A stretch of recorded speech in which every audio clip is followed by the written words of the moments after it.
దీన మనసు కలిగిన వారికి దేవుడు ఒక సమయాన్ని నిర్ణయించాడట.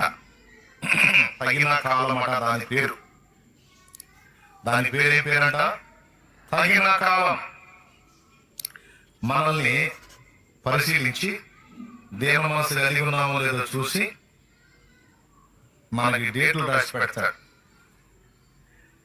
నీకు దీన మనసు ఉందిరా, నువ్వు అంతే ఉండరా, నేను నిన్ను హెచ్చించబోతున్నాను అంటాడు ఆయన.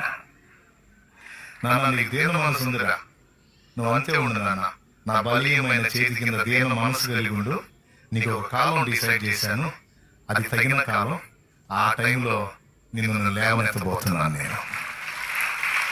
నేను నిన్ను హెచ్చించబోతున్నాను, నేను నిన్ను ఆశీర్వదించబోతున్నాను.